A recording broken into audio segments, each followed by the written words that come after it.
Yep. And diligent.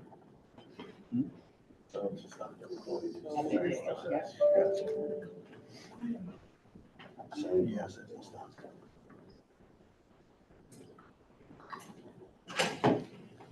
Okay. Well, welcome everyone. I'm so glad to see you all, and I appreciate you taking time out to participate in this collaborative venture, if you will. So I'm just going to start off introducing myself, and then we can just do a quick round robin. I'm Sharon Von Roach. I'm the new program manager for Randolph Shepherd program, and I've been here for 6 weeks. And to my left, This is Marie Bolton, co-chair of the committee. Jelani Smith, college program monitor. Audio Romero. Andy Reese, the director of DDS, and actually acting deputy director for RSA. Rashawn Addison, promotion to transfer to Cynthia Mitchell, financial service tech. Elijah Nash, program monitor. Roll call for budget and finance. I think it's all Terry Delaware, program manager. okay, so I just want to acknowledge that Marquette Henderson and Hazel Brooks are not present with us. And I do not see on the screen there where they have elected to participate. Oh, I'm Marquette sorry. is trying to get in. He was in a Teams meeting. I gave him the number. So as soon as we see his numbers show up, I told him I would stay in the Teams until he got ready. So Marquette is trying to get in. Okay, thank you.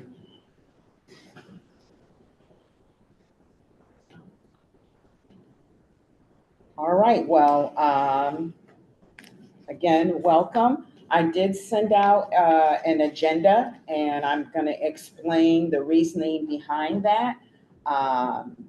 I have an operations background. He's in the waiting room, so you can admit him. Sorry, I just, if you click admit right up there. Oh, yeah, yep. Okay. I'm Marquette Henderson. Marquette, you're on mute, but can you confirm that is you? Can you unmute and confirm that is you? It said it was on mute. I'm unmuted. Wonderful. Okay, can you hear me now? Yep. Yes. Thank you. Thank you. I'm going to log out of that other meeting. Welcome. Okay. Appreciate you participating in the first BVC meeting under my helm, I guess. I just was trying to give a recap about the agenda that I had submitted to all of the members and the reasoning behind that approach.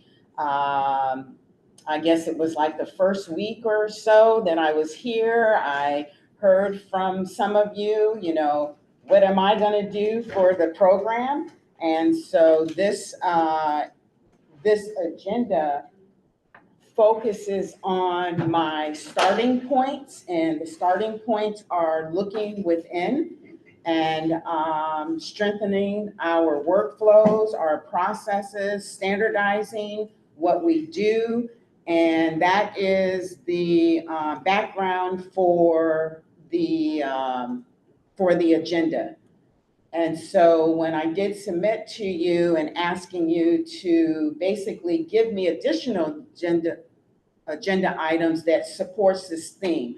And I want you to know going forward, the meetings will be based on the theme. That way we can maximize our time, and the focus is just centralized. So again, what you're hearing is I'm a person who has a strong operations background. I've managed a lot of different areas, and I know what needs to be done to move processes, systems ahead in a successful manner. Any questions or comments? Yes, I would like to ask Ms. Van Roche, forthgoing, will our BBC meetings be in this order, or will you be just meeting with the BVC members? The meetings going forward, I will be in attendance, and perhaps Mr. Reese, it just depends on the subject matter, but definitely someone from the financial area. And today we have Cynthia Mitchell with us. And again, depending on the topics, the program monitors may or may not participate. So this is going forward, we're changing the way we do our BVC meetings. Usually the BVC meetings are done only with the program manager and the BVC members. We bring forth to you all concerns of the vendors. Usually the monitors aren't included in all of our meetings. So I don't know, because this is something new. I know things changes. Yes, It doesn't stay the same all the time, yes. but usually BVC meeting members only meet with the program manager or maybe Mr. Reese or a finance person, but we never have the analyst with us in a meeting for the BVC. Okay, well, again, I thank you for your comments, but like I said, you know, if I want to do things the right way, change is needed. And right now, specifically today, I did have the monitors come in because I want them to hear, as well as all of you, on the course going forward. And again, if there are items that the monitors need to comment on or explain, the best person to hear that from is them. So will we be discussing our agenda today that we sent into you? Okay, so again, the agenda needs to be a collaborative effort, and it shouldn't be SLA agenda or the BBC agenda. It should be one agenda. So we can figure out how to work that out going forward, but I'd like to go over what I propose, time permitting. I do have answers to the 4 questions that Hazel presented, and so hopefully all of it will be addressed. Okay. I have one question. Sure. Could you define helm for me? I find it interesting that you chose the word helm as it relates to position. Yeah. That was just the first word that came into my mind. You can scratch that and say position. I'm fine with that.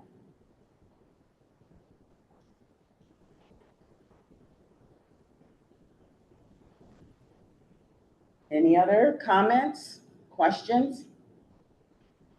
Okay, let's go on. Yes, I would like to ask a question. You know, I heard what you said, Ms. Von Roach, and I mean no disrespect. This is my cat. But at the same time, we have some issues, and we've been having issues that we're trying to find solutions for. And basically, you're the only person. We've been without a manager for so long, and there are things that are affecting our program, that are affecting us. We spoke on them a few times, the last meeting, and we got no results. It seems that we're not being respected. Our issues or problems are not being looked into. They're not being addressed, and we would like to speak to you about those problems because they can be resolved if we're heard. And it seems like we're not being heard. We send grievances, and they're not being heard or discussed. So you have your agenda, and it seems like our agenda is being ignored, and I wonder why. So if you could address that, I would appreciate it. Yeah, I'm sorry. It's probably just me, but I can barely hear what you're saying. I heard something to the effect of addressing some ongoing issues, and I would take it these are issues that came up before I stepped in the door 6 weeks ago and trying to resolve some of them. And then something about my agenda and your agenda. But, you know, in regards let to me, that, I was saying that it should be our agenda. And knowing, you know, that's why I was taking the time to explain my process. I want to see improvement. I know how to go about bringing about improvement. And so I would just like for all of us to be on board with that same course of action. okay, but we have spoken about the monitors, the last meeting that we had, but nothing was done to improve our relations with the monitors. And we're still waiting for that to be dealt with. Um, Well, I'm sorry. I'm Go ahead. actually glad that you did bring that up because this is what this agenda from the SLA focuses on. Well, you know, Ms. Van Roach, the committee sent you in a agenda that was very important for us to discuss today. I remember what the agenda items were, and on that agenda that was sent to you, it was something very important for the discuss as far as the vendors are concerned. Now, I understand you want to discuss with the monitor that I'm not saying anything against that, but I'm just saying we need to discuss those items that we had sent in. And one of them were the vending commissions, that the vendors have not been getting their vending commission from certain soda companies. Number two, we want to discuss the exchange. Then we want to discuss the Twister building and the fair minimum return for the vendors. Those are important issues that have to be discussed. That's what we sent you the agenda to do. Those things are the things that the vendors, concerning all the vendors. They're not getting vending commission. They need their vending commission. So that's why we're saying we had something to that discuss today, along with yours. Yes, and I'll just restate what I said at the beginning of the meeting, that I will address the items that you guys submitted Today? today. Okay. You know, thank time. I misunderstood then. Yeah. Okay. Anything else before I move on? Okay. All right. So I am not going to regurgitate what the expectations are because we're all adults and we know how to conduct ourselves in a professional manner. Oh, yeah, you told us that. Okay, so I'm going to go on down. I briefly talked about having themes for the meetings, and that is, again, for all of us to focus on set ideas and trying to come up with actionable ideas and items and resolutions to move forward, not to keep talking about the same issues over and over again, but here's the issue, this is what's going to be done, has it been done? If it hasn't been done, what can we do to rectify the situation? Okay, so I'm going to go into the topics. So collaboration. So I will say that the 3 monitors and my brief assessment, and I'm going to say brief because I've only been here for six weeks, is that they have very many strengths, but like us all, we have some gaps that we can improve upon. And that is what I have been focusing on. I heard, you know, some complaints when I walked in the door. Actually have been conducting meetings one-on-one with each of the monitors every other week, in addition to group meetings where all 4 of us are getting together, and it has been very insightful and very helpful in looking at the systems and the processes that are in place right now, what isn't there, what needs to be there, how do we go about making change, how do we go about making sure that each of the monitors are performing the same duties in the same ways. So going back to something that was said at the beginning of the meeting, that, I don't know how long it's been. What I've been hearing right now, at least 2 years, there has been a revolving door in the position that I'm occupying now. So as a result of that, you're going to have the monitors basically trying to figure out stuff on their own. I mean, I'm a very transparent person, and I'm just putting it out there. They've been doing the best that they can, and by me coming on board and bringing everybody together, we're working through that. Okay, so the collaboration part is again from, coming from 3 different people and also myself. And, we're looking at items, we're looking at issues. I'm valuing what they bring to the table because they bring a lot to the table. And we are coming up with succinct ways of moving forward. I talked about the one-on-one and the group meetings, and we are addressing our successes thus far. There's some small successes, but that gives us energy to keep going. Gaps, we have been identifying gaps that are in existence. For example, I'll give you one example is the way that merchandise, and I have to be careful about how I use terminology because I'm still trying to hone in on the specific definitions, but inventory. So here's the thing.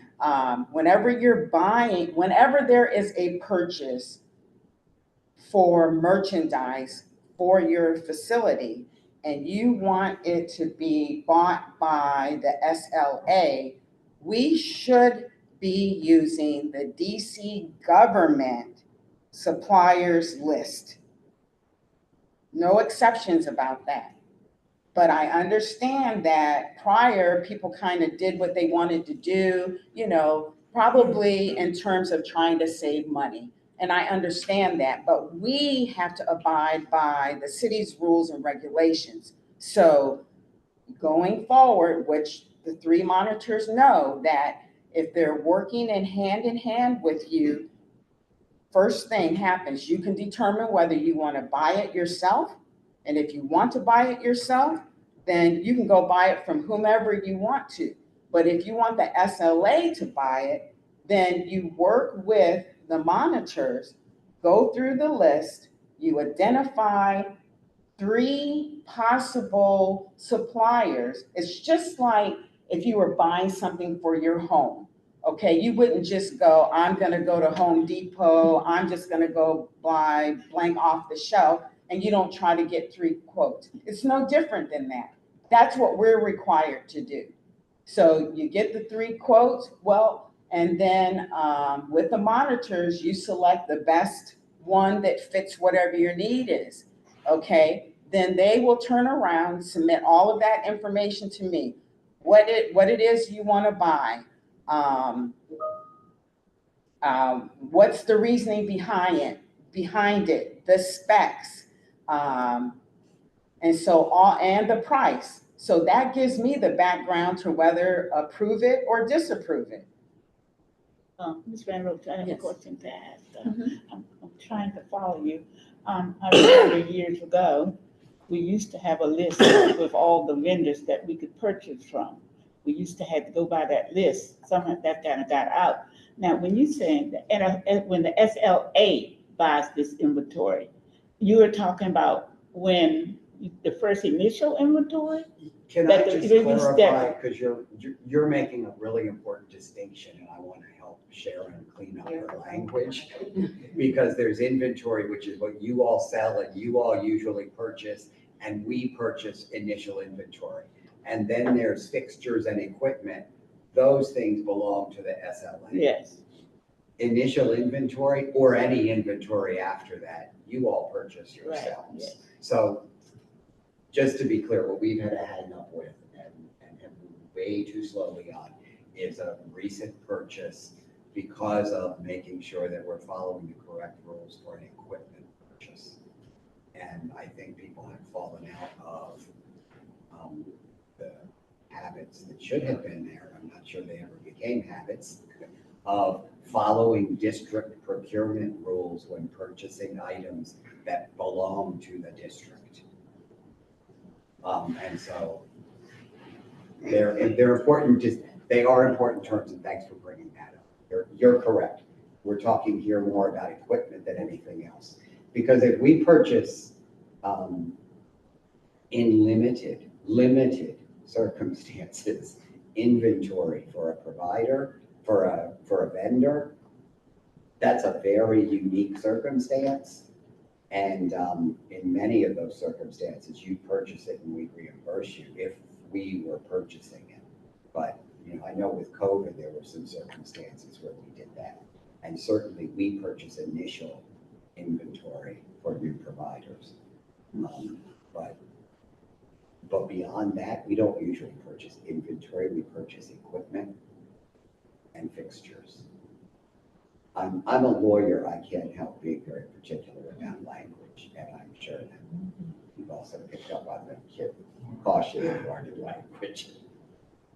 And I appreciate that, because before I tried to explain, I said that I would probably be using the terminology interchangeably of, so thank you very much. So I wanted to make it clear. So we still able to buy out after initial inventory. You buy. We can buy from any supplier we want. That's to buy from. that is your business, Okay. in every sense of the word. Okay. Okay, And- so I'm pretty sure. Excuse me, can I say something real quick? There has been a time that a monitor has bought inventory that we felt that he shouldn't have been purchasing, or vendors. So it has been done, and it should not have been done. So y'all need to check that out and find out why certain monitors are buying inventory for vendors, and then when it get messed up, then they blame the vendor when it's the monitor that did the purchasing. That's all I want to say. Well, thank you for that. I noted that. Okay. I know that. Yes. All right. So I'm pretty sure we talking about this coffee machine that I still haven't gotten, but my monitor and I went over, different, we had different inventory that, you know, the coffee machines, we didn't just go and say, hey, we just gonna pick this one, let's go with this one. But this is something that I need, not something that I want. And from my understanding, it comes from the levy that I do pay. So why is it that I can't get a coffee machine that I need if I pay levy? It's not that you can't get it, you will be getting it. It's making sure that the full process, and just like the gentleman that just spoke pointed out, we need to make sure that we have processes in place, that every purchase that's made on behalf of the district follows has the appropriate checks and balances. What came to me didn't include any of what you may have gone through, but it didn't include any of that. All it said was, pay this amount of money. And I said, I need more than this. I need to know I need to see that this has been approved by OCP. I need to make sure that this, that we're purchasing it from someone who we're allowed to purchase it from, that we've taken the due diligence to make sure that we're spending program funds appropriately. And it has taken, I've said, apologize that it's taken longer than it should have. And in fact, at 12 o'clock, I have a meeting with our contracting officer for the agency, our attorney, our operations staff, so that we can all be on the same page about what the process should be. That purchase has been unreasonably delayed. There's nothing else we can say about it. But what we are trying to do is make sure that we are making purchases and spending money and having a system of being able to track all of that, to make sure that no one can question, but that we are spending funds responsibly for this program and for the district. So I will be getting my coffee. Oh, absolutely. Okay. Yes, there's no question that it's coming. It's just been, as I said, unreasonably delayed. Okay. And I'd like to say something, Ms. Van Roach, I hope that you're coming aboard here, that some monitors will give some vendors anything they want. They have all the equipment they need or want, the newer equipment or what. So I'm hoping that you would make it fair enough that all of us will get equipment that we need equally, not just a certain amount of equipment, the vendors getting whatever they want. At whatever new machine they come out, they get it. Whatever they want, they get it. And some of us been waiting for equipment for a very long time, and we don't get it. So I'm hoping with you coming aboard that you will correct that with the analysts. Okay. And my other understanding, sorry to keep piping, Sharon, is that Sharon's going to be going with each of the monitors to visit each of the facilities. And so when she does, you can point out where there are those needs that we need to address. I have a question. I understand recently we lost someone in the program who's been doing that since I've been in the program. And some of the people like Ms. Bolden and stuff, she might have been here as long as they've been in the program. They've been here 40 years. I'm talking about Ms. Karen Whittington. And I always thought of her, the word that was used to me was she was our procurement person. And it sounds like, are we saying now that that responsibility held by someone who had the understanding, the knowledge, and the, to do that as well as she did, is that now going to be passed to the monitor? No, I'm not saying, Sorry. We're all saying no. Aren't we advertising for Karen's position? Right, the monitors So, jumped up too. yeah. No, right. Yes, we acknowledge the fact that she had a lot of historical knowledge and expertise, and that was one of the positions first weekend. And I heard that she was on a contract, and I was about ready to pull my hair out because I'm like, she's a key person. So we had a meeting, I guess it was about a week ago, about vacancies, and was basically in a meeting, and that was one of the first positions that was highlighted to be filled. So I, amongst all the other duties, I'm working towards trying to get that one advertised. I'm looking at the job descriptions, past, present, future, of what that position should hold. Trying to mark it up and get it to HR so we can get the ball rolling. So Karen retired, just FYI, like many of us hope to do one day.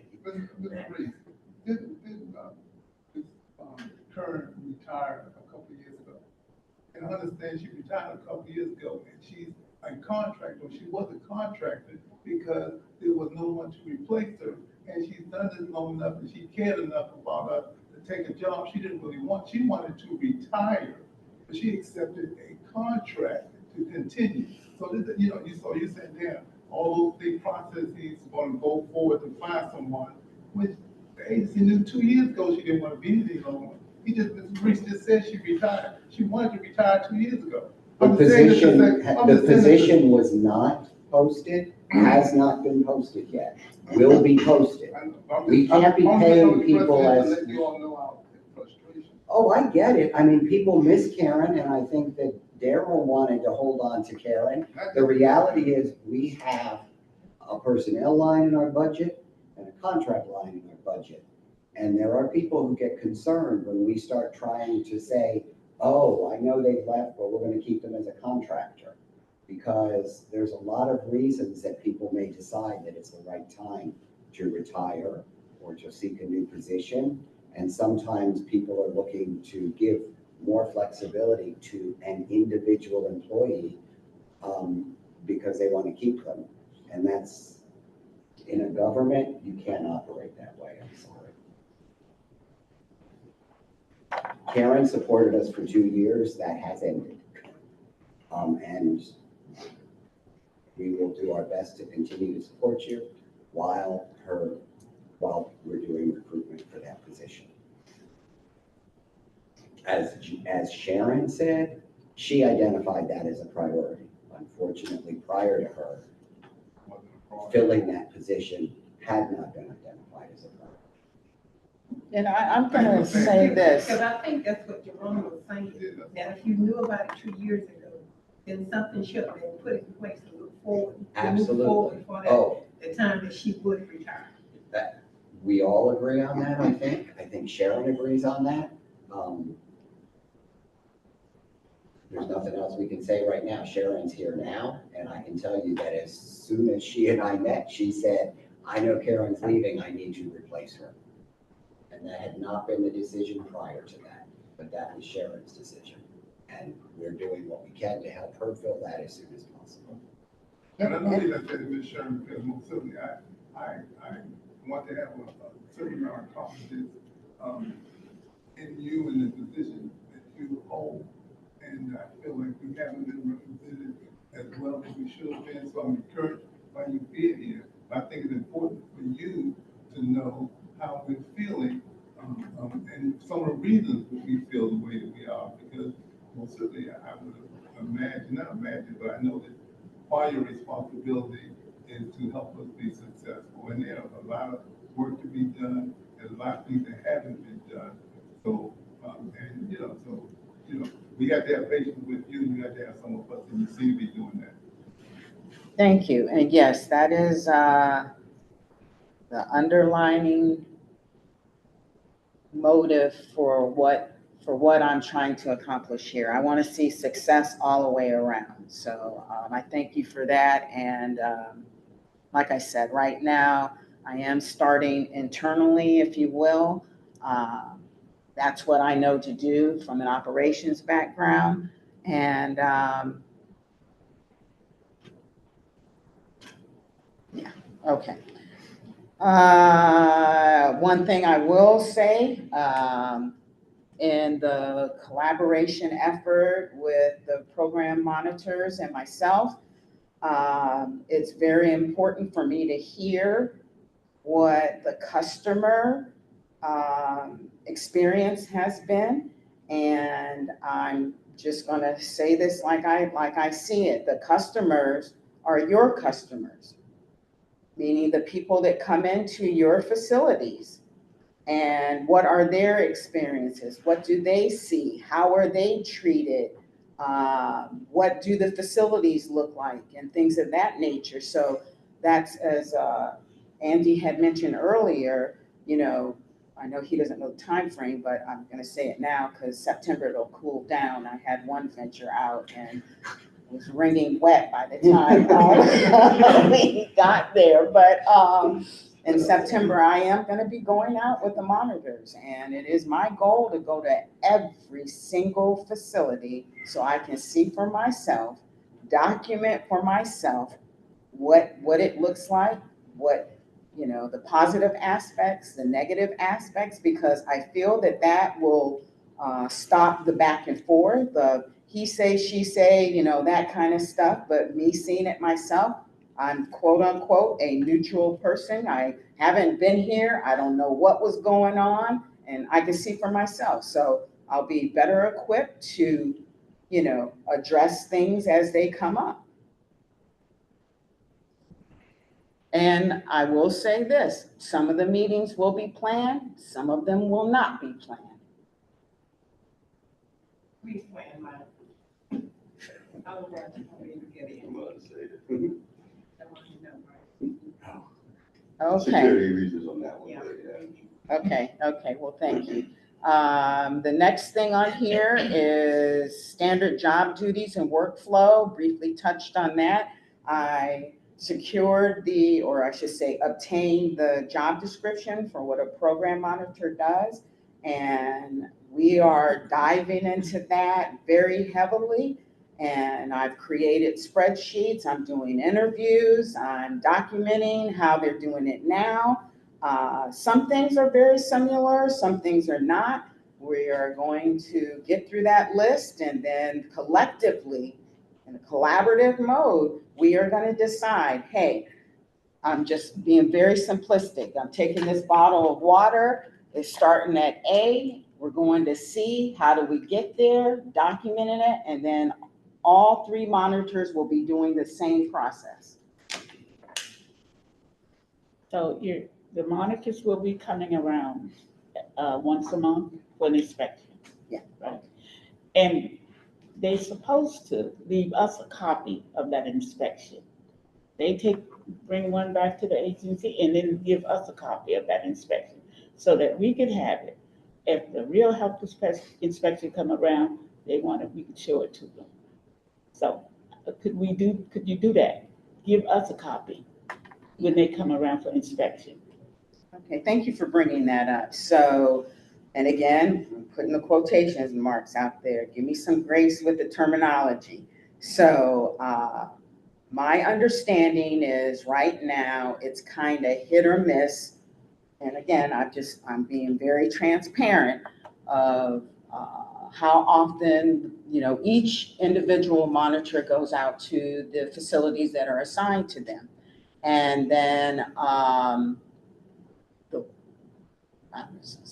the ones that are in good standing, you might not see the monitors there because there aren't any gaps. I'll just keep using that word. But the places where there are gaps, that's where you see them now.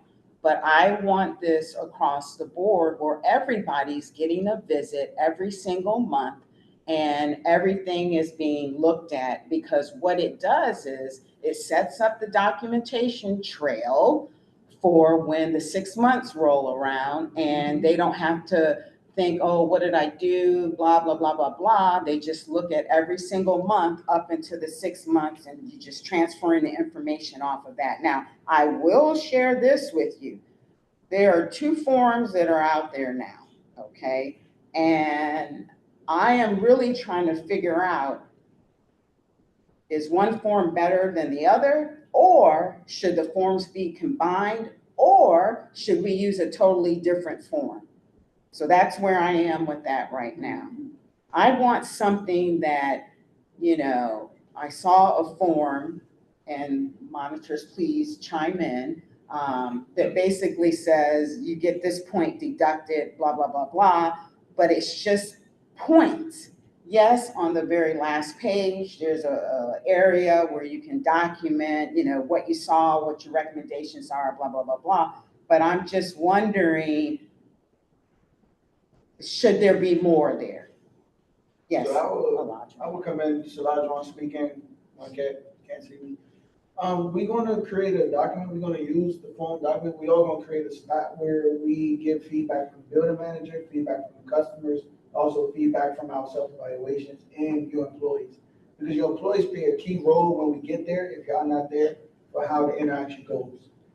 You don't want your employees interfering with the job duties that we have to do, which I noticed at some sites, I noticed some employees try to get involved. When we talk to them now, the vendors come back to us and say, hey, well, why you talk to my employee? Why your employee interfering with my job duties?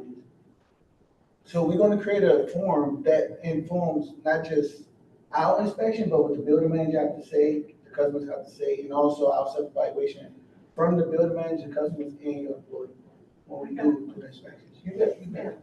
Will this form you're creating, will that also be a part of making the evaluation for the vendors for every 6 months? Yes. So that means the vendor needs to be on site working on location in order to get those points on the evaluation, correct? Well, no, Why? Go ahead. No, we're talking at the same time. You see, we've put a lot of thought into this.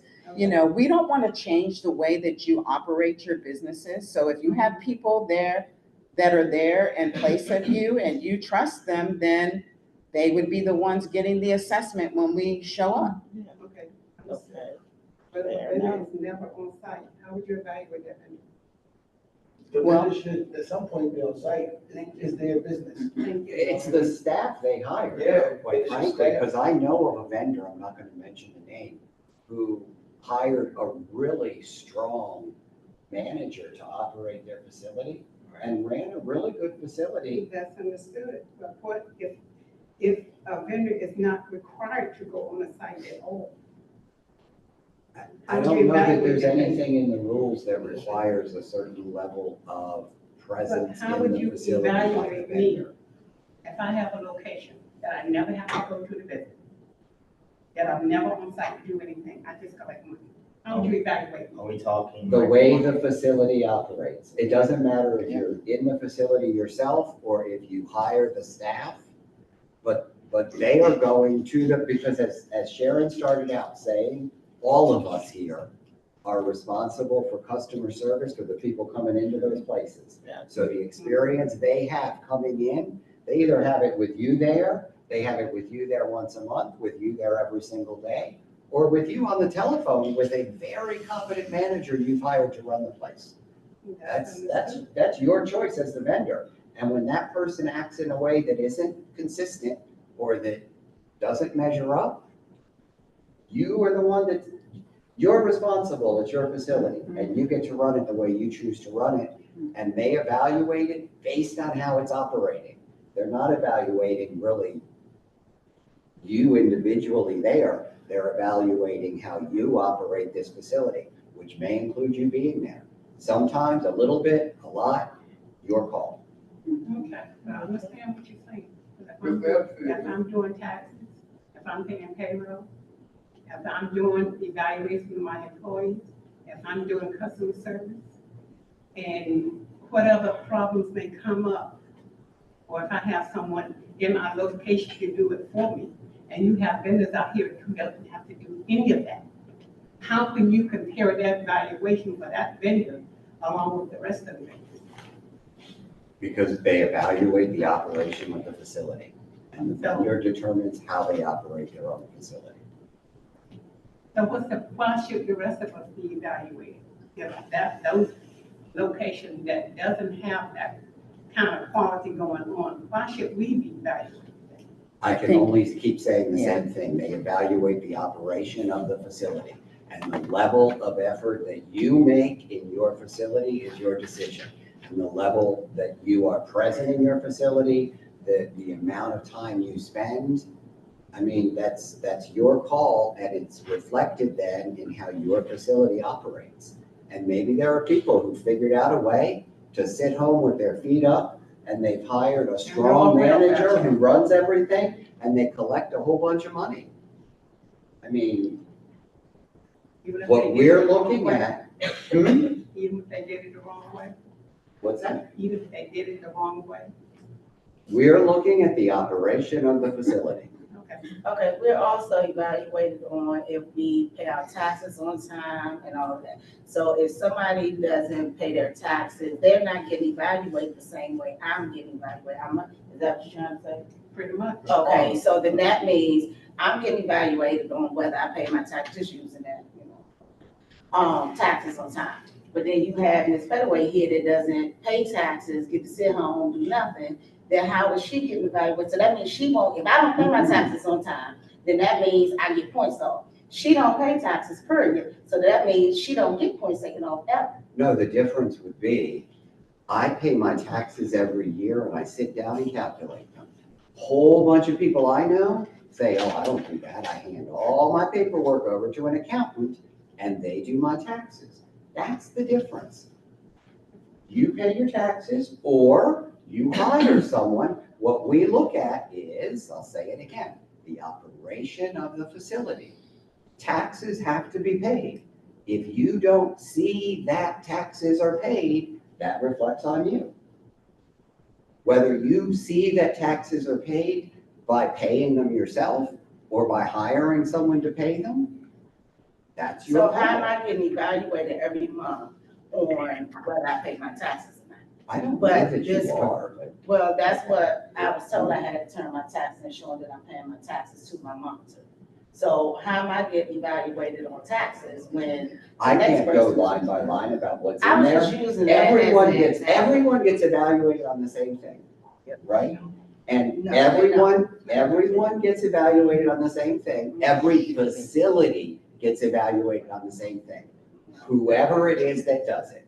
And like I say, this was years ago, but I met with a vendor, with their manager, and what was very clear to me was that their manager operated everything and that they relied on that manager to operate it. And that manager did a very good job. And that they had always relied on that manager. And that's what made them a successful vendor. That's what makes business people good, is the people you choose. And Mr. Reese, I have That's to what say, makes me strong or not as strong as a leader, is the people that I choose. I have to say, would like to say, that Look, if this is not. this is Marquette Henderson. Can I add to that, please? Hello? Can I speak? This is Marquette. Yes, Mr. Marquette, can you Yeah. hold for just a moment because Jerome was trying to speak before you? Oh, Okay, okay, I go couldn't ahead. hear him. My apologies. It's obvious to me that this is probably not the right time to talk about the discussion that's trying to be had now, because the questions that are being asked by Ms. Heatherway and Ms. Addison is pertaining to something that's new to the program. Mr. Reese answered to how the program was ran before this new added opportunity, which is the micro market. So, you know, they're talking about the micro market, and it sounds like Mr. Reese making this answer not based on the micro market, but that's a different animal altogether, and it's really called a big, it's, we have a problem with it all the way around, so I just wanted to know those two differences.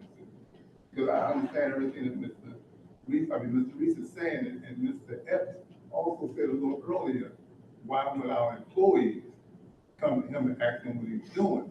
And I don't know what his experience That's not what I has been. said. Or something was. That's not, I said, when your employees interfere with me doing my job duties. Okay, Not ask me what I'm doing, because they have a right to ask what I'm okay, doing. well, But just interfering Interfere, with the job duties is very specific interfering. Not asking me why I'm there, but interfering with the job duties is very specifically what I was so saying. my manager interfered with. Anyone can, no one should be interfering when I'm performing my job duties, but they have a right to ask questions. But in the tone, they also have to respect me when I come here to do my job. That's all I'm saying. So when I use interfere is usually when you abruptly stop something without permission. So interference, you don't want to interfere in the job duties, but you have a right to ask questions if you want questions. And if it's a question they're asking that should be to the vendor, I would tell them to reach out to you, just speaking to you because we're talking. I like to reach out to Jerome, or reach out to Ms. Brooks, or reach out to Ms. Bolden. But I would not answer a very specific question, but if it has to do with the facility, I will answer that question. As far as why you put these chips over there, where they expired. So things like that, I will answer. But interfering with my job duties, I will not allow that, because it's just not right. For me, as a monitor, because I have a job to do also, just like you guys have a business to run. Okay, so I noted, Jerome, what you said about the micro market, so that appears to be a separate topic that we need to devote some time to. Thank you. So, Marquette?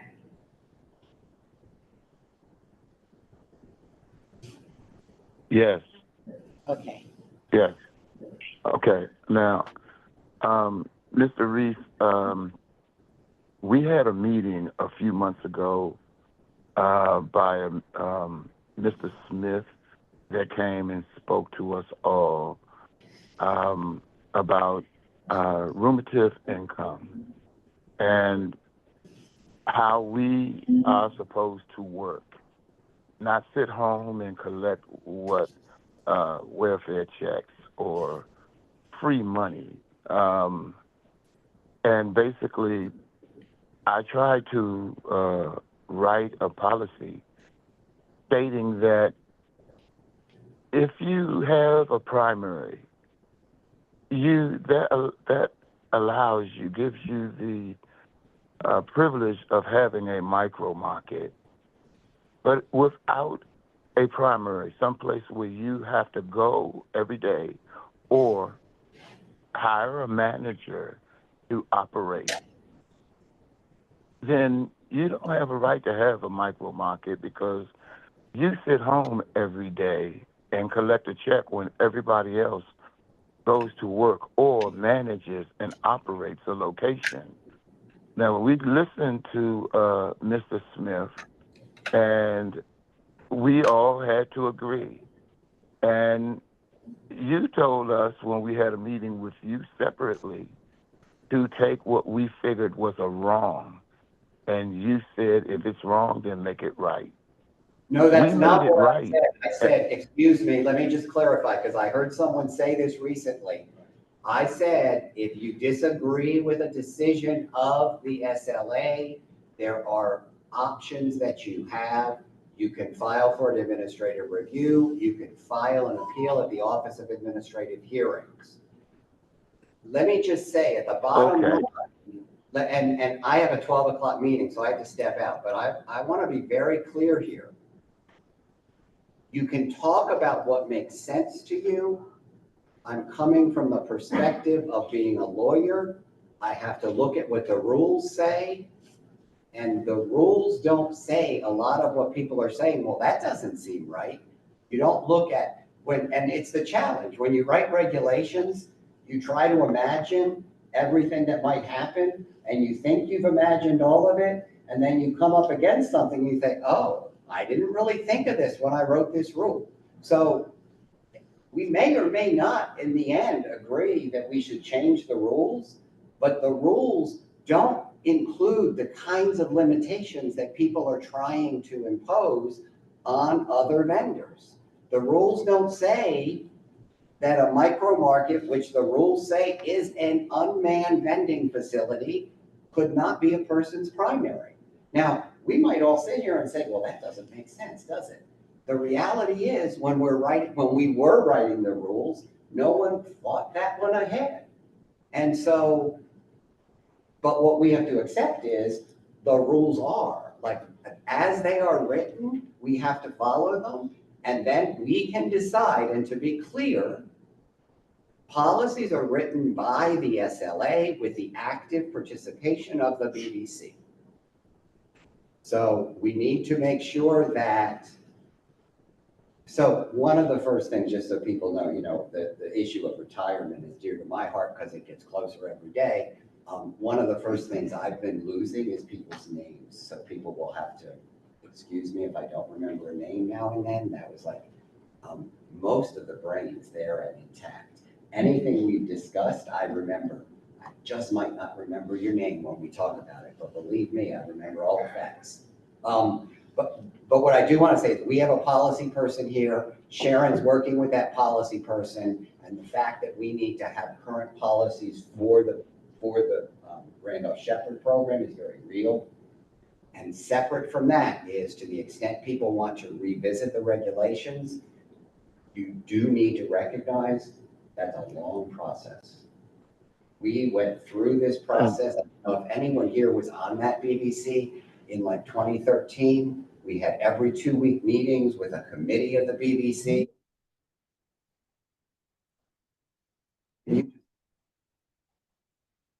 Just hit decline. We had every 2-week meetings with the committee of the BBC. We all agreed on drafting what we drafted. And then the Department of Education took 2 years to approve it. And by then it was a whole new BBC, and they looked at some of it and said, well, we don't agree. Well, it's too late now. But it's not too late for us together to say there may be parts of these regulations we want to revisit. But for now, they say what they say, and they don't say what they don't say. And so we have to follow what they say. Ms. Van, But that's. I'm gonna listen to what you have to say. Can I Just drop the mic and walk out. It's not that they. can I see finish? It's Can- how they. Excuse me, can I? So if you go back and Can look I- at the emails, you look at the policies and procedures, they was not supposed to, they did not get it legal.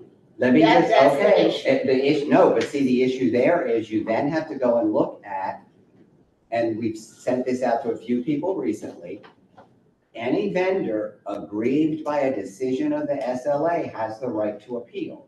So if someone got a facility and someone else says, well, I wanted that facility, they didn't give it to me, they have a right to appeal that within, I think it's 30 days. We're now 2 years later. So you're gonna have a very hard time. Now, anyone that wants to could go to OAH and make a claim. I will tell you the first thing we're going to say is you can't undo a 2-year-old decision.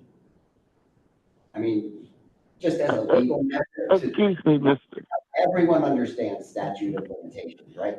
So You have to have a window within which you can file an appeal.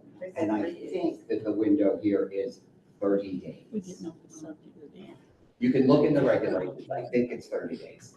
I could be mistaken. I think it's 30 days. It could be less than that, but it's not more than that. Mr. Reese. Yes. This is Ms. Bolden speaking. Excuse me. Can I Ms. Bolton finish, was speaking. Hold can I on one finish second. making my point? Can I finish making my point? Oh, okay, go ahead. I was speaking. Now, Mr. Reese, I respect your position as being a lawyer, but you did tell us when we was in the last BVC, whether you remember it correctly, maybe you trying to change what you said, but you told us to make it right if it were wrong. And I am that policy person who wrote up a policy that you guys were supposed to have gotten back with me, and we were supposed to discuss, but we haven't discussed it as of yet. But I tried to make we voted on it as a BVC, we voted on it as the vendors at large, and we felt that certain things need to be changed and the reasons why they need to be changed. So we're doing things the way the policies say we should do them. And Well, you guys actually, are not Mr. Henderson, only because I'm already almost 10 minutes late and they've tried to call me into my other meeting. I want to let you know a couple of things. One, the SLA develops policy with the active participation of the BBC. I appreciate that you feel pressed as the chair of the policy committee to work with Sharon to start moving on some policies, and that's fine. So when we develop policies, we develop them with the active participation of the BBC, and then they go for legal sufficiency review. If you write a policy that's not consistent with the regulations, a policy cannot override a regulation. A regulation cannot override a statute. So, that's sort of the stream that it runs down. So policies have to be consistent with the regulation. Regulations are harder to change than policies. Regulations have to be consistent with the statute. The law is harder to change than the regulations. And so you can't just say, well, we want a new policy. If that policy is not consistent with the regulation, it doesn't matter how many members of the vendors at large agree with it. If it's not legally consistent with the regulation, we're not sending it to, we're not going to approve it as a policy change because we can't, because as a legal matter, Mr. Reese, it's not legally sufficient. Mr. Reese, I understand all of that, but that's why I asked for a meeting. I was promised a meeting on a couple of occasions, and it still hasn't happened. So I'm saying, well, you guys put these, you put these things on us, and there are consequences when we don't follow what you guys say. But when you guys don't do things in the time frame or the manner that you should do things, then there are no consequences for you guys. And you guys need to be fair with us. You're saying you're being transparent, but we can't see the transparency. That's why we're having issues. And we send you our grievances, our emails, and it seems that the SLA is where our complaints and grievances Yeah, go. I just said, as I'm walking out of here, like I said, I've been called into another meeting a long time ago. Everyone that sent in a grievance regarding a decision the SLA made received the same response, which was, here is how you go about filing an appeal to an agency decision. None of those that I'm aware of were ignored. Everyone got a response from Sharon. Mr. Van Roach, I would like to go back to the analysts. Analysts are assigned to us to support, help, and protect us. Now, when an analyst comes into my facility, I expect them to come in with respect, not acting as they're my boss. I want you to put the potato chips over here and the soda over here. That is not the way it's supposed to be. They come in and make suggestions. I think it would be, your soda would be better over here, Ms. Bolden. Why don't you try it? You are not, analysts are not our boss. I just say this, that they should come in with respect. Don't come in acting if they're my boss. You work together. The vendor and the analyst is supposed to work together to help the vendor to be as successful as they can be in their facility or when the health department come in. Another thing, when an analyst come in and they see a product on my shelf and it says January, they say it's outdated. No, it is not outdated. It will not be outdated till January the 30th or the 31st. You see what I'm saying? A lot of the analysts think because something says January and it's January, they say, oh, this is outdated because it's you got it up here and it's past January the 1st. Oh, well, but that really means that it's outdated on the 30th of January, not then. Another thing I wanted to point out, sales taxes are very important for all of us vendors to keep up with. Very important.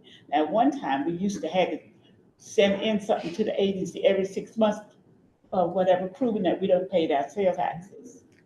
That is something important that the agency used to keep up with the vendors.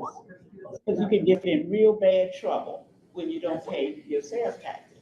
But what I'm saying, the analysts are, they supposed to come in and be, to solve the problem, not be a part of the problem. Okay. That's what I want to point out about an analyst. When they come in, you cannot come in a vendor facility and demand anything. You ask the vendor because that's, after all, that's our business, you know. So I think the analysts need to understand that and come in with respect, and we need to respect the analysts when they come I think in. the best solution to that is to treat people the way you want to be treated. I- Treat people the way you want to be treated. Yeah, I echo that, and I've noted your sentiments. And these are discussions, like I said, we've been having internally. One thing that you will know about me is respect is what I live by, and I will not tolerate disrespect on either end. Not from the BVC, not from the vendors at large, and not from members of the SLA. I don't come to work to be disrespected. I don't disrespect people, and believe me, there have been situations that I've been placed in where I could go that route, but I don't because it's not part of my moral compass. And I'm not going to tolerate it from anybody. All right, so let's move on.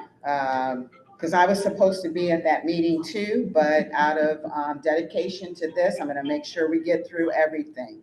So facility allocation responsibility. One thing that I noticed right off the bat was we have 3 monitors.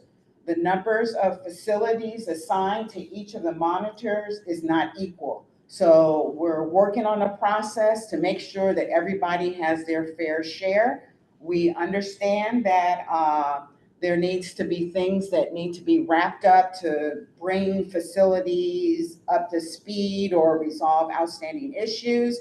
So we were thinking about making that switch at least effective October 1, because that's the new fiscal year. So I just wanted to give you a heads up. And what that does is it makes sure that everybody gets their fair equal share of the number of facilities.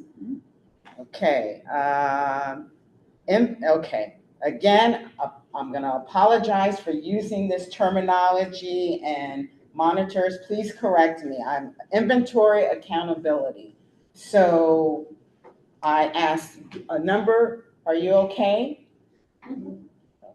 It's just the cold air. Oh, okay. Right out the gate, I was asking questions about, how do we track, I'm gonna use the word inventory, who has what, when was it purchased, when is it up to be replaced, I cannot think of the name I want to use, depreciation, how long should we keep it or what have you, where are things stored? And so effective this month, one of the monitors, a large one, has actually started the process and working with a outside vendor, if I can use that word, to start on his facilities documenting what's at each of the facilities he's responsible for, plus what is in our storage site. So every one of the vendors are going to be doing that. I think the target date, or did we have a target date? There was no target date. Okay, but anyway, we're going to be working on that. Reasoning for that is something that you mentioned, Ms. Bolden, was making sure that everybody has receives equal treatment on if something needs to be replaced, if they're getting the latest and greatest equipment or what have you. But I will say this is that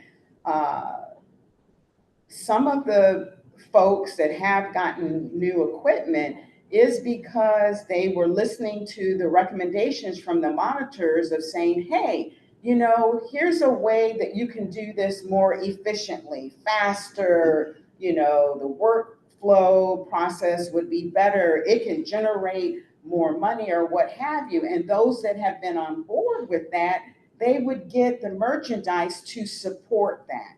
Well, that's So the problem. I do know that. That's the problem. Some of the analysts will give or suggest to some of the vendors.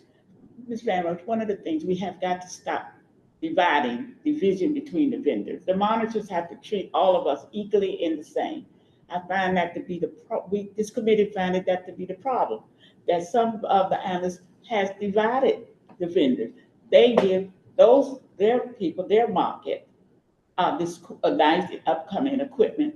Some of the vendors on this side would like to have something got broken down equipment. That's the problem. And we're asking you to stop that, stop the monitors from dividing us, the vendors. I got my market and these are the people I'm gonna look out for and I'm gonna give them what they need or better. That's all we asking. That's the problem. So, Okay.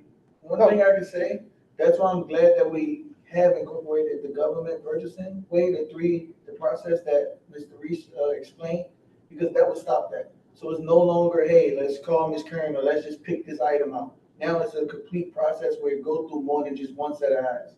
So no vendor will be able to just grab a machine, grab anything from any of three of us. I'm not sure who you're speaking about. It don't even matter in this case, but in this case, none of the three program officers, me, Jelani, or Caleb, will be able to just say, hey, let's use Mr.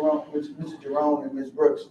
Y'all want 2 new coffee machines? Here we go. Now it's a process that we all have to go through step-by-step process that will stop it from that happening. So something like that you're bringing up will not happen again. Thank you. Due to this new process that's in place. Well, I appreciate that. You're welcome. Okay, I already talked about the monthly facility site visits and yeah. So that's what I had and I'm gonna. Was that why Jasmine was calling in? Was she supposed to, I see on the agenda, she's Yeah. playing. Yeah, Cynthia's I'm now. here. I wasn't gonna gonna be give- here, but I'm here. Oh, So well. Thank Jasmine was just making sure that, another story another day. I'm gonna do this. I'm gonna give you the BBC report. Any questions that you may have, because it's late, we all have meetings, email me or CC my supervisor. And the reason why I'm saying that or anything, because if I'm not here, she can see it and cover it for me. That's my person that handles anything when I'm not here, so it won't sit in my box. Okay? So right now, the BBC for year to date received from unsigned and undersigned vendors through the first week of August was $1,399,592.65. Total levy collected, set aside, $172,722.58. Assigned and unassigned payments due the first week of August was $1,397,000 and, $1,397,000, sorry, $663.16. Year-to-date expenditures paid against the set-aside funds to be journal entry is $133,514. And if you need those figures, I can send them all back out to everyone, and I do that in an email to you anyway. When I send you your profit and loss statement, it'll be in the main front. We would Is that like to okay have with that. everyone? And any other questions, please just send it to me. This week is a heavy week because commissions, I have to get those started and everything else, and I want everything to be on time. So please allow me that. That's why I said send something, always CC my manager, because if I can't get to it right then, she always jump in for me. Is that okay? I Yeah. appreciate everyone. I do have a meeting to get to, but please just email me, and you all know I will answer it. Well, let's just make sure you send out the financial I report to just said us. I We would appreciate that. Yeah, I'm gonna put it in your face letter when I send you. Okay, thank your profit and loss for the business. Thank you. That's fine. All right, I'm gonna put those in for you. I Thank want to make sure you get that. All right. Thank you, thank you. I wanna, yeah, like I said, I was supposed to be at this meeting, and I do want to address the 4 questions that you raised. The first one was, hang on a minute here, about fair minimum return. I don't know what this email was from Daryl. So the only thing I can do is just regurgitate what's in the policy here, but I know all of you have it already, so I don't know I'll be giving you any new information. Well, what we were saying that Miss some Von of the Roach. vendors- What? Excuse me, Miss Von Roach. Mark. Restart first year. Yeah, well, I don't think he can hear. What we were saying that the fair minimum return is a policy that vendors making certain percentage or so forth and so on supposed to get fair minimum return if they're not making a lot of money at their facility. And that's happening. So we're asking the agency to look at the vendors' P&L sheets when they send in, see if anyone not making the money they're supposed to make and got the percentage they're supposed to get for the fair minimum return. It's a little difficult. I'm not saying explaining it to you. But that fair minimum, because a lot of vendors aren't making any money. They're not making any money. And when they do get their vending commission, they have to use it to take care of the snack bar. I, for one, use mine to pay payroll and take care of the snack bar, but I'm lucky I got other income. But some vendors do not have it. So I'm asking the SLA to look into the vendors' report to see if anybody is qualified for fair minimum return. Okay, I'm noting that, and the person just walked out, Cynthia. Yeah, That well, would be on yeah, her you can part, but yeah. take a look, yeah. Okay, thank you for explaining that. Okay, so number B was vending companies Can I not say paying. something, Miss? Oh, I'm sorry, Marquette, go ahead. Okay. Now, it was just read to us our financials, and if I'm not mistaken, I think it was like 100 and something thousand that was collected from our levies. But when I asked for, say, a slush machine because my customers are asking for it, then I'm told that there's no money for such machine.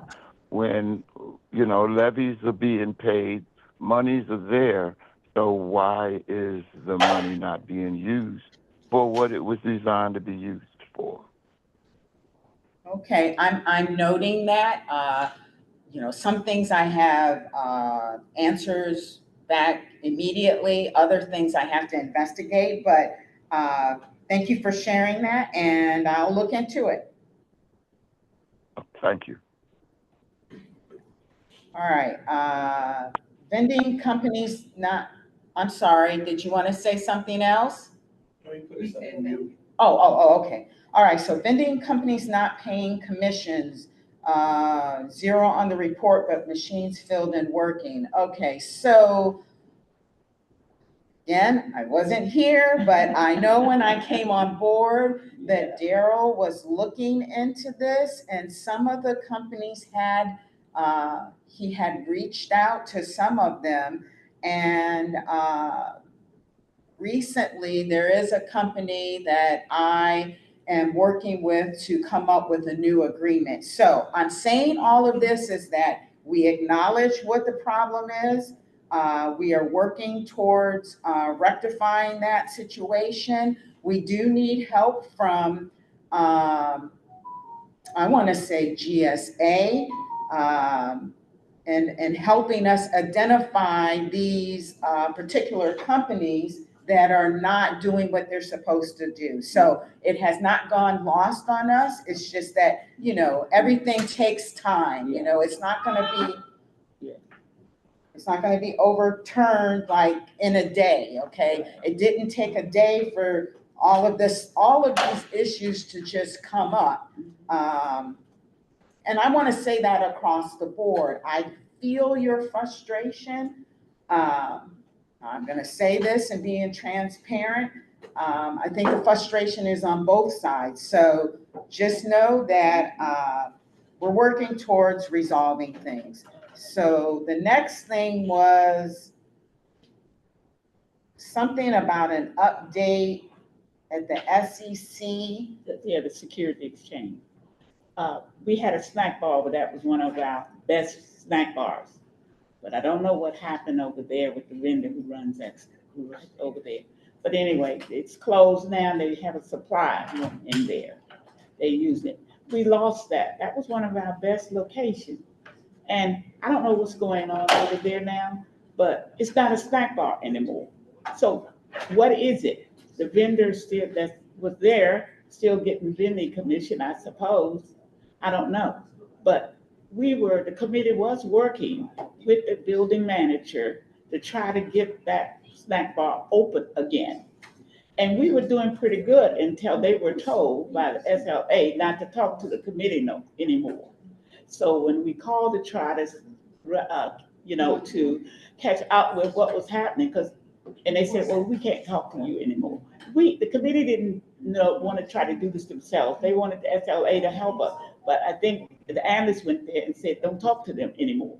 So now we don't have that. You need to look into that to find out what's going on over there, because it's no snack bar anymore. It's a supply room. They took one of our snack bars because they could not connect with the SLA.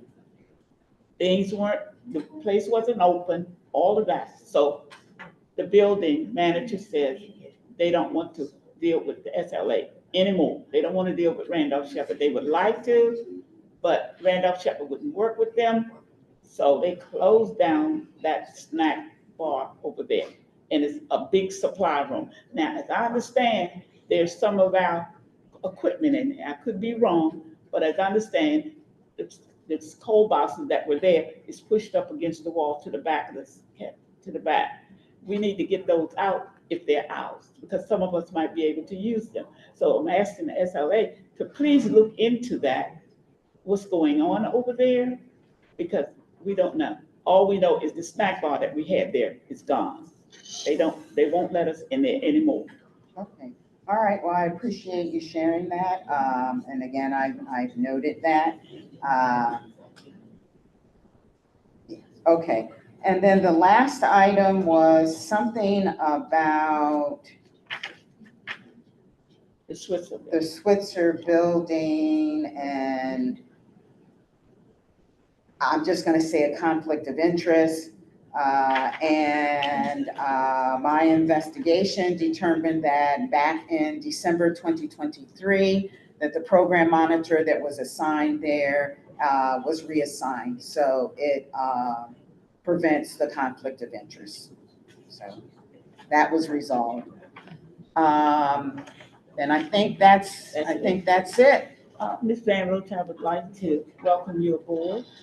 And thank you for having a meeting, and the BVC looks forward to working with you in anything that we can work with you. So thank you again, and hopefully we could get the program back in shape again, not only for us vendors of the day, but vendors of tomorrow. This is a good program, so thank you. So we'll work with you as much as we can, so what we can. Thanks. And I will work with you as well, and I agree, this is a wonderful program. Yes, it is. Yes, it And is. I'm just gonna go on the record to say this, I mean, when I was here 10 years ago, not as involved as I am now, but, you know, there were issues, but it's not like it is now. It's just, I've never seen anything like it, but, you know, I'm hired in the position and I'm working towards, you know, making it, to bring about improvement, Well, I hope so. I really hope so.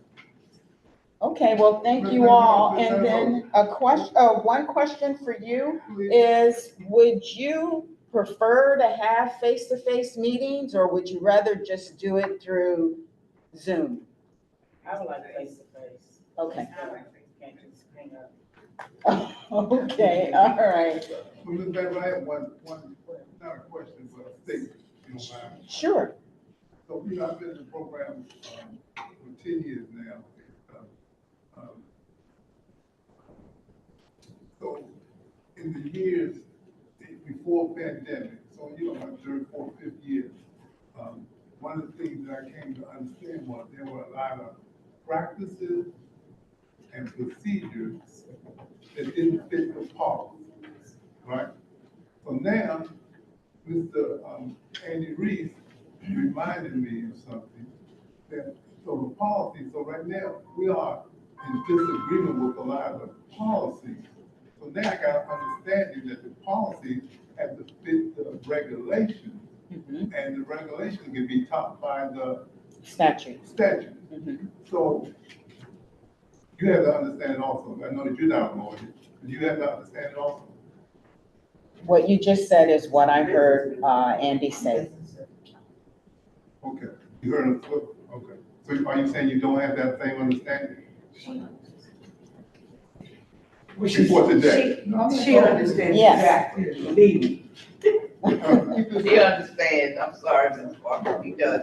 She's trying to just make sure she hears everything from both sides. Okay, well, thank you. I got one thing, what you just said, when you hear things from both sides, so it's two sides of every story, then that's true. I just wanna make sure that the SLA will listen to that one side, go to the second side, then come to the middle and figure out what's the truth. That's all I got to say. Thank you. I agree, because so far, there's only been one side with the SLA. They don't come to the other side. It's only been one side. Well, I'll just say this. We're gonna talk, I'm gonna call you. Hey, Ms. Parker. You wanna drop it now? Cindy,